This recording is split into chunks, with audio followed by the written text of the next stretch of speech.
and I think it would explain it all. So I just kind of started off with the backpack I use, which is basically the REI. It's Flash backpack. It's this is the 18-liter model, and basically the biggest reason I use this is because it's lightweight. You don't need a frame for just doing day hiking. You're not going to be carrying that much gear.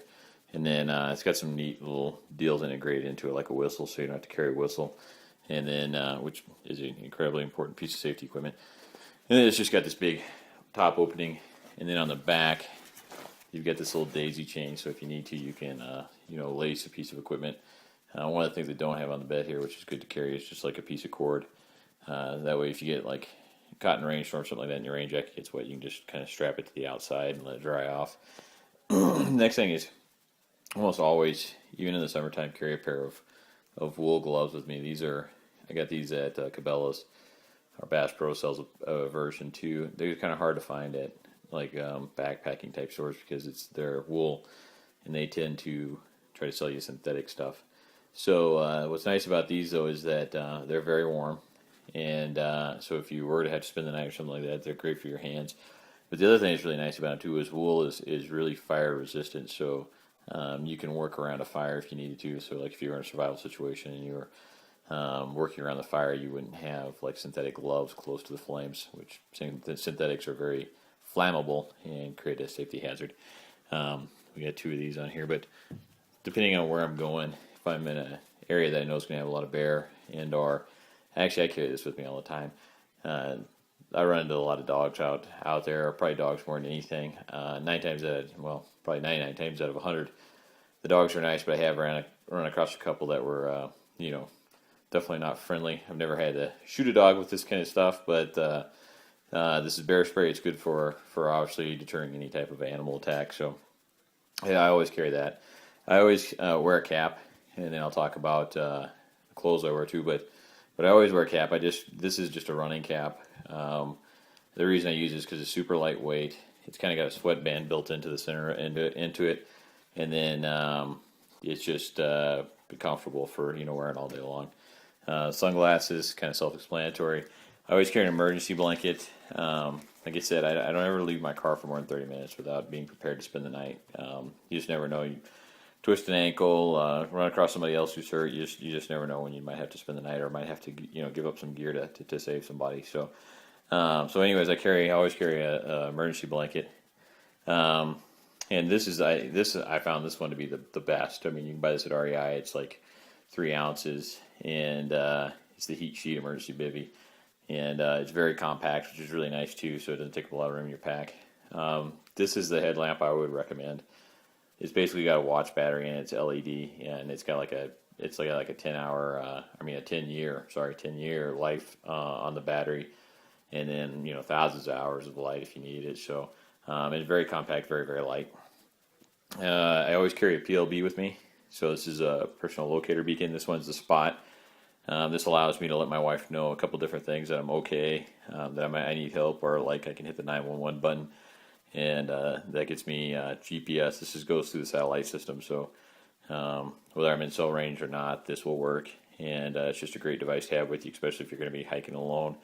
And you're fit enough guy where you could probably be doing hikes where you're getting 16, 17 miles out, and without having something like this, it's pretty tough for people to be able to get a hold of you. This little sack next to it is just a waterproof sack for my phone. I've used sandwich bags for years and years, but this is a little more heavy duty. And if you were to get caught kind of in a rainstorm, it might take you a few minutes to get your rain jacket on, and in that time, you definitely don't want, like if you got an iPhone or something like that, getting it wet. The next thing here is I just carry a trash bag. I always carry a trash bag with me. This one just is a produce bag from the grocery store, but grocery bag, whatever. I carry a few with me, usually at least one, so I can pick up trash on the trail and that kind of stuff. I just like to leave the place better than I found it. The next thing I carry, which is probably really one of the most important things you can carry, is a good, thermal layer or mid layer. And this one is a Patagonia Nanopuff. This is a really kind of a pricey jacket, but it is well worth the money. It's like a $200 jacket, but super light, just a few ounces. It compacts into a ball about the size of a softball, and just phenomenal warmth. And it's wind resistant. It's pretty water resistant. just really a phenomenal jacket, and it's pretty comfortable even in kind of mid temperatures. From I've worn it in the wintertime to springtime, summertime in the mountains kind of stuff. But again, if you were to get stuck overnight, having something like this with you would be the difference between spending a very, very miserable night and a pretty comfortable night.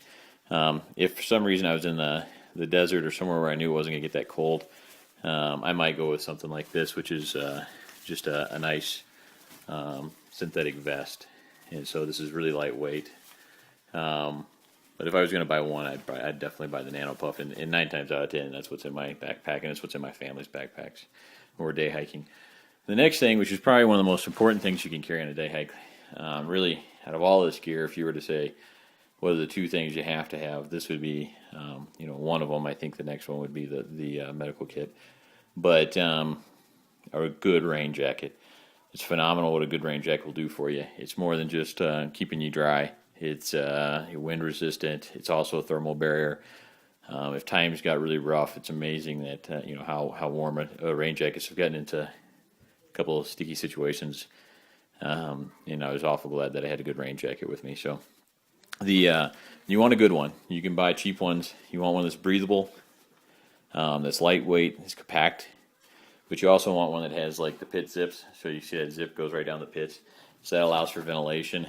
And so it also has ventilation along the front here. But you definitely want a rain jacket that you can vent, because it's usually when it's raining, it's not as cold as you think, and especially when you're hiking and that kind of stuff. And a lot of times you get wetter just from the sweat than you do from the actual rain. And then over here we've got the bandana. So this would be a close third of most important things. I always carry a bandana with me. This is just a multi-use tool. You can do almost anything. It can be a towel, it can be toilet paper, it can be a bandage, it can be a do-rag, it can be a cold compress, it can be a sling. I mean, it just goes on and on and on, the amount of things that you can do with a bandana. And super lightweight, really easy to carry. And kind of coming in next is the medical kit. I think the important things to have in the medical kit are some pain relievers. Benadryl, super, super important. I carry water purification tablets. I carry a few bandages, some gauze, some tape. And then I guess the other thing that I think would be really important to carry in here is waterproof matches. Waterproof matches. And then right here is a 8-hour candle, and I just cut off about a quarter of it. And what I use that for is fire starter. So if once you get that candle going, it'll keep burning for a long, long time. You with your waterproof matches, and even if you were to find some wet wood, you'd be able to get it going. So next to that, this is not necessary to carry all the time, but it is pretty handy when you need it. And this is just a U-Dig-It tool. This is for digging basically a poop pit, or for using in the lavatory. But it's great to bring with you, especially on longer hikes. And of course, obviously with this, you need to bring some toilet paper. And then last but not least, one of the most important pieces of warm weather gear is a cap. And this is just a light synthetic cap, a beanie, but it works really great to help keep you warm. And then just the last few things you would carry on here would be, obviously you carry some water. This is an old-fashioned Elgin bottle. A lot of guys use reservoirs now. I use a reservoir quite a bit too. But I will say that it's hard to beat the price of an Elgin bottle, and it's hard to beat the reliability of an Elgin bottle. Even in this one here is probably 10 years old.